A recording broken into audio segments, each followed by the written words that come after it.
In the time where the unemployment rates are increasing, in the time the inflation is increasing, the cost of living for Canadians, and many of them are lining on the food bank, and others make group how to make a meal out of the garbage.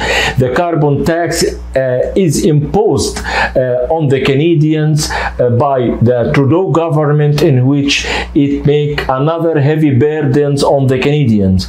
Now we will have an interview with the parliamentary member MP Arban Kana, who is the member of parliament for Oxford, Ontario. Welcome, Arban, in Oxygen with Rami show. Well, Rami, thank you so much for having me. It's an honor to be joining you and the viewers of Oxygen TV. You are a great community leader, and it's an honor to be on your show today. Thank you very much. Let me introduce you more for my audience. MP Arban is known by his service to his right, and always known also by he is very close to people and hear from them, and always have a good connections with them, and very active in with his community. So thank you for being here, and we will talk about the carbon tax. My first question to you. Yeah, my first question to you. In order to know what is the carbon tax that is imposed by Trudeau's government at April 1st? Look, Justin Trudeau and the Liberal government, alongside with their NDP friends, introduced a carbon tax a few years ago, and they've been misleading Canadians and punishing hardworking families through this carbon tax. It is a tax that many Canadians, and I'm sure your viewers are also seeing this, it's a tax on your gas, it's a tax on your groceries, it's a tax on our farmers. So I always say it's a tax on everything. Anything that requires some sort of energy gets this tax on that. So if you look at your Enbridge bill, for example, and I encourage many of your viewers to look at that today, you'll see a federal carbon tax charge on that. So many of you may not even know that you're paying a carbon tax. For the longest time, there was no carbon tax, but the Liberals brought this in. They're saying it's for the environment, which is not true, and I'm sure we'll go a little bit deeper in that. But it's a carbon tax that gets applied to pretty much everything.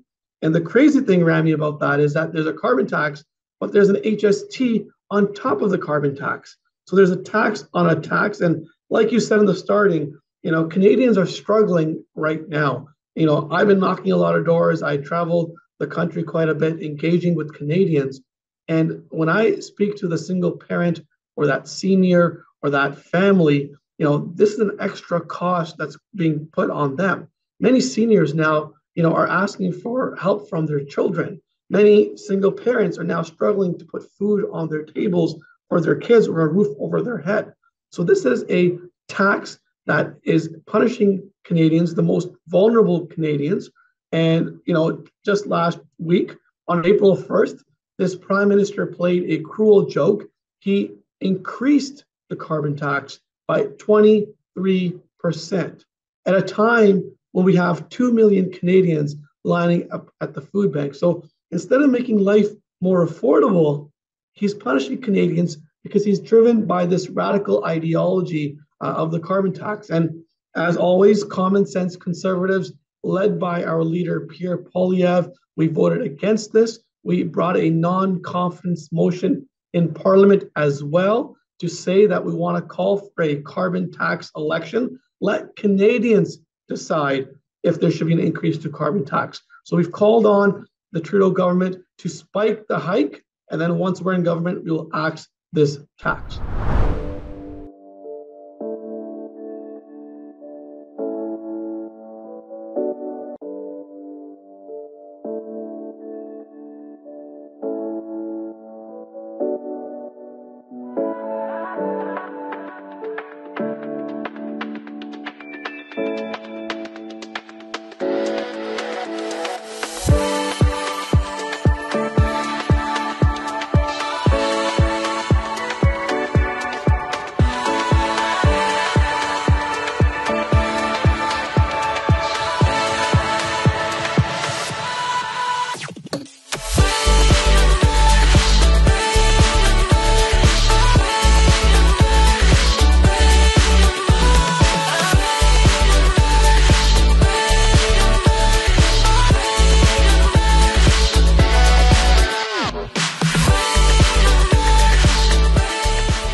Actually, when I think about the matter, why this timing? Is it important to impose such a heavy burden on the Canadians? Is it very essential to do for the environment at that timing? And let me paraphrase it again. What is the importance of this carbon tax that led the Trudeau governments to impose it in such difficult timing? Look, I want to be very clear with you, Rami. This is not an environmental policy. This is a tax policy.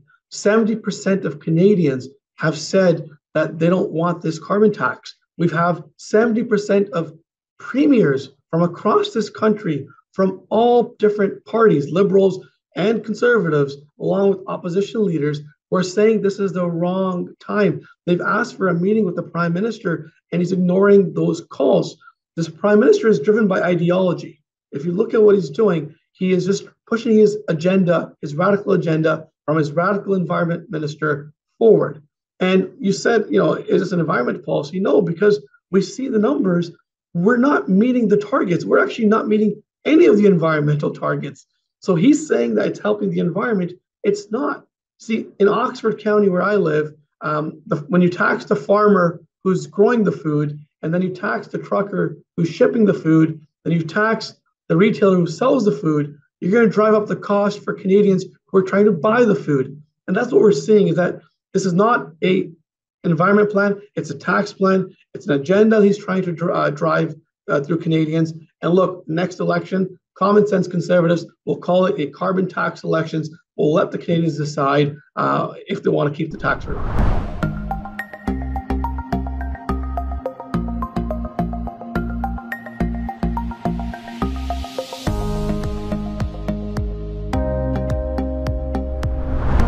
The Libs are responding to this, to the 70% Canadians that vote no for carbon tax, by some economic and environmental experts, I think there are 100 of them, and say it is essential. What do you call about that?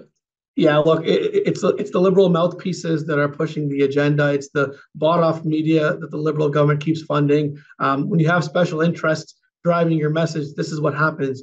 Common sense conservatives will listen to Canadians. We met with the parliamentary budget officer, who himself, an independent officer of parliament, has said that the carbon tax punishes Canadians, that you pay more than you get back in these so-called rebates that the government is pushing. We have experts like the food professor, who I asked in committee, does this impact food? And they said yes. And just last week in Oxford, I discovered that some builders are now charging up to $6,000 of additional taxes, which include carbon tax, on new homes during the time of closing. So not only is it driving up the cost of food, gas, and groceries, it is fueling and causing an increase in our housing as well. And as you know, Rami, it's hard to buy a home these days as well. So the carbon tax is a tax on everything. They're not meeting any single environmental targets, but they're punishing hardworking Canadians. Actually, there are 4 sectors that are taxed, but how it impacts the life of the Canadians in all sectors, as you say. It is power, the energy, the gas, and the heating oil, and natural gas. How this will impact the life of the Canadians in every aspect?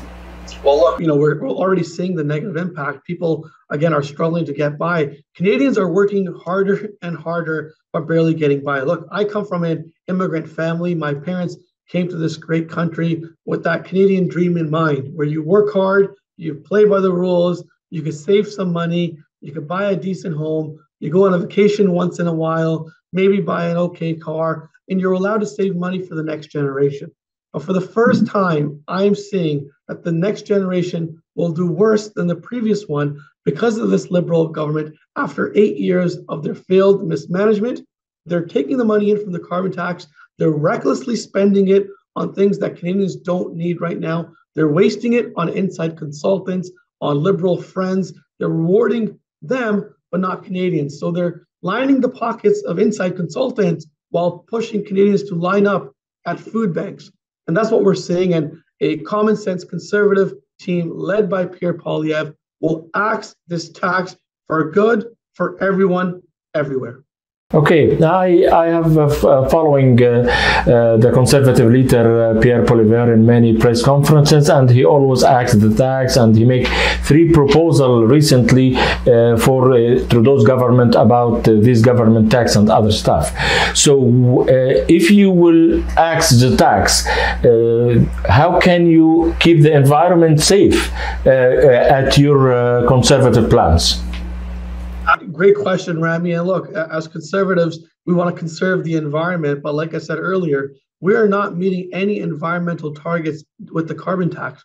It is not an environment policy. It's a tax policy. So we as conservatives will axe this tax. We will look at investing in technology, in innovation, looking at hydrogen, looking at clean energy, and also making sure we develop our natural resources.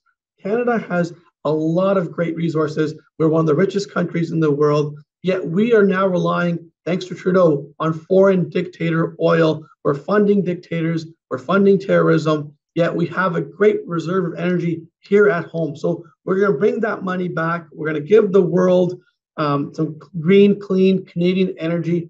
And if you look at the overall scheme of things, Rami, Canada is a very, very small polluter of carbon emissions. We're about 1.5% of the world. China, India, US, Russia, they're one of the biggest polluters out there. So for us, is to make sure we have green energy here in Canada, making sure we invest in stopping raw sewage being dumped into our waters. It's been happening in Montreal. It's about creating an environmental policy that actually looks at the environment, not keep funding Trudeau's spending problems that he has right now. So for us, we're going to axe the tax, put that money back in the pockets of Canadians, invest in technology, invest in innovation, and make sure that we have green, clean energy sent to the world.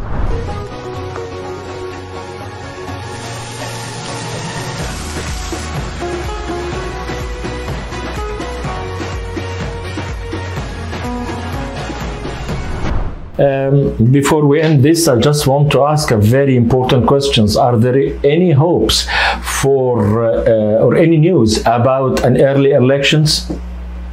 Look, Remy, I think that's the million-dollar question. Every single day, our team is ready. We're engaged. We are locked in, and Canadians want an election as well. However, as you know, the leader of the NDP, the leader of the fourth party, Jagmeet Singh, and Prime Minister are in a very difficult marriage right now. Some days they wake up and they're like, we're going to break up. Some days they're making up again. So we don't know what they're going to do. But it's sad to see. I'll tell you, it's heartbreaking to see, actually, that the Prime Minister and Jagmeet Singh are putting themselves, their power positions, ahead of Canadians.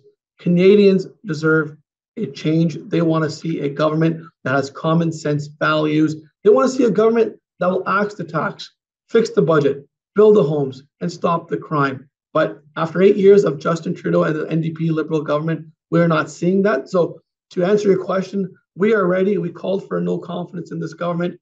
They're still playing politics. They're putting their interests ahead of Canadians. And look, it will come soon. And when it does, Canadians will have a very, very clear choice. Pierre Poilievre and the Conservatives to axe the tax, Justin Trudeau, Jagmeet Singh, Liberal NDP coalition to keep taxing Canadians and destroying Canadians' livelihoods. MP Arban Kana, the MP of Oxford County, Ontario. Thank you very much. Before ending this, would you like to wrap this interview with last words? Absolutely. Rami, I want to thank you once again for sharing our message. Look, the Liberals are panicking. The NDP are panicking. As we get closer to an election, they will keep panicking and they'll keep spreading misinformation and disinformation. So my request to all your viewers is to make sure, please, don't listen to these liberal sound bites that they try and push out. When a government is losing power, they'll say things that are not true. And look, we're the only party that has a plan to axe the tax, build the homes, fix the budget, and stop the crime. And we're going to restore Canada's promise again. Make sure that Canada is that land of hope and opportunity where if you come to Canada, you work hard, you play by the rules, you can get ahead. And that's why we're here working hard every single day for Canadians, because it's our common home. And look, as your public servant and as politicians, our job is to work for Canadians and put them first. And a Pierre Poilievre government will do that starting day one. in government. So once again, thank you so much, and I look forward to being back on your show in the coming weeks, coming months, to discuss more about Canadian politics. Thank you for your time, especially that you have a newborn. Congratulations. And I would like to convey many messages that come through my media, that people are really looking for an early elections, not because of they are fan of party or against another party, but they are suffering. Canadians are suffering. Thank you again, and really we're looking forward to see you in our show Oxygen with Rami. Have a great day. God bless you. You too. Thank you.